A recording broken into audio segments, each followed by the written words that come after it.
Je m'appelle Laurent Vanini, je suis traducteur en sciences humaines et sociales, en transition vers la traduction en littérature, et j'espère continuer les deux. J'ai commencé à traduire lorsque j'étais activiste dans les milieux altermondialistes, on va dire en début du XXIe siècle, en 2002-2003, pour le réseau ATTAC. J'ai traduit quelques textes à ce moment-là de manière bénévole, notamment de Tim Robbins, de Noam Chomsky. Et puis nous avons organisé un réseau d'interprètes et de traducteurs dédiés aux forums sociaux. J'ai rencontré plusieurs personnes que j'ai retrouvées au fil de mon cheminement. Et suite à la rédaction d'un recueil de poésie en anglais à la mort de ma mère, l'une des personnes que j'ai croisées dans les milieux altermondialistes se trouve avoir un compagnon qui était éditeur, qui a lu le texte, pour qui j'avais déjà traduit un texte sur les médicaments génériques, et qui m'a proposé de traduire un livre de Fred Turner qui s'appelle From Counterculture to Cyberculture. Ça, c'était en 2009. Et donc voilà, c'est le premier livre. J'ai eu la chance de commencer à traduire professionnellement par un livre.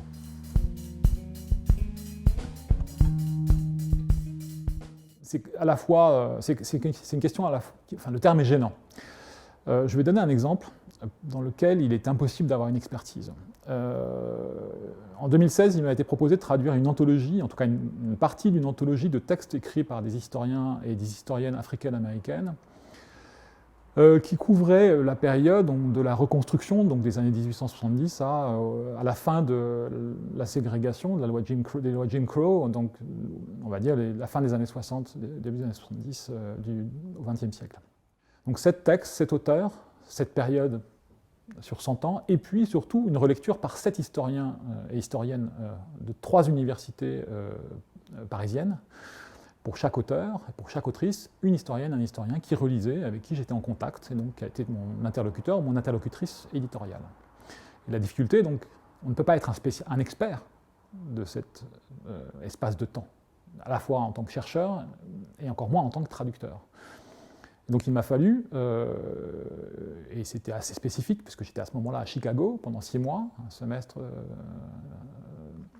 pour mon doctorat, et il m'a fallu changer de texte tous les 15 jours ou 3 semaines, et changer de plume, changer de regard, et surtout changer même de lexique.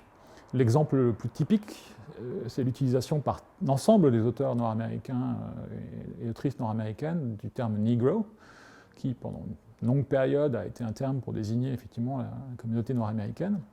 Et pour chacun des textes, et donc chacune des conversations avec l'historien concerné, l'historien en charge de la notice de l'anthologie, eh bien, il y avait une obligation de ma part de justifier mon envie et surtout mon choix de traduire Negro par nègre en français.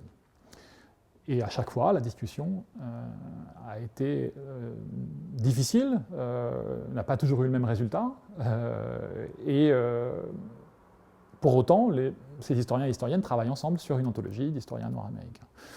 50% des textes, pour le dire vite, ont été traduits, ont vu le terme Negro être traduit par un nègre, 50% des textes par noir.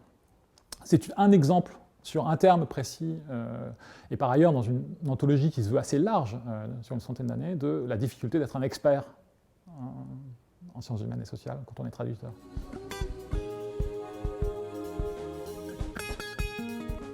Je pourrais dire que la traduction, c'est un compagnon de la recherche en sciences humaines. Les chercheurs sont avant tout des traducteurs. Traducteurs de pensée, traducteurs d'idées, mais aussi des traducteurs de textes dans d'autres langues. Et plutôt qu'utiliser le terme d'expert, j'ai utilisé un terme en anglais dont j'ai du mal à trouver la traduction en français qui corresponde exactement. C'est plutôt un scavenger. C'est pas tant un chercheur que quelqu'un qui est obligé d'aller fouiner. Et creuser profond la littérature existante pour trouver ce à quoi se rapportent les textes qu'on a à traduire. L'exemple que je peux donner, peut-être d'un auteur dont j'ai terminé la traduction du premier livre écrit en anglais, qui s'appelle Valentin Yves Mudimbe, qui est un auteur, écrivain, philosophe, critique littéraire, linguiste congolais, qui s'est réfugié aux États-Unis à la fin des années 70 pour fuir la dictature Mobutu, et qui a écrit, avant de partir aux États-Unis, une quinzaine d'ouvrages, romans, poésie, critiques, essais philosophiques en français, qui parlaient on va dire une dizaine de langues, et qui avait en univers référentiel une montagne véritablement d'auteurs et d'autrices et de penseurs. Pour le coup, c'était une découverte, cet auteur, pour moi, alors qu'il est l'auteur africain le plus cité dans les études africaines aux États-Unis. En France, son ouvrage est attendu depuis 33 ans en traduction, et c'était une erreur, véritablement une espèce de mystère que la traduction du livre n'ait pas été faite. Et moi, on m'a proposé ce livre, et tout à coup, j'ai été confronté non pas à un auteur, mais à une expérience.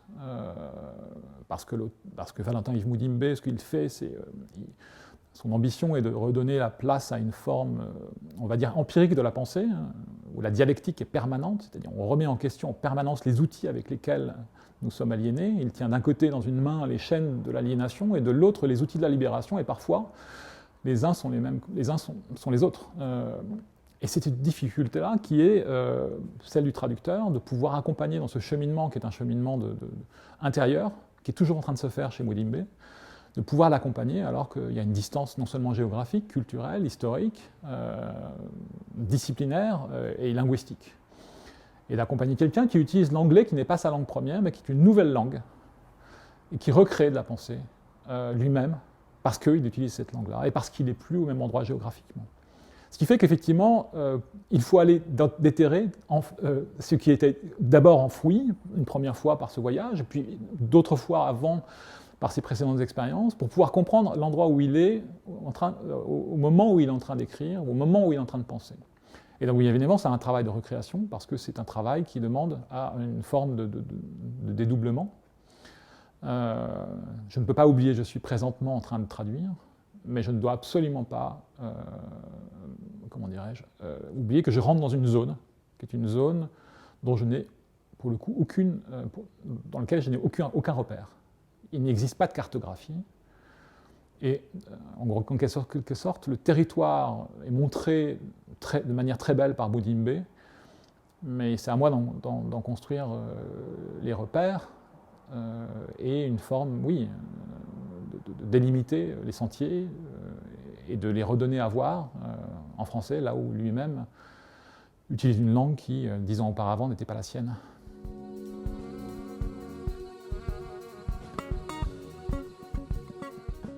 Je pense que les frontières entre la fiction et les sciences humaines sont effectivement intangibles, sont imaginaires, pour le coup.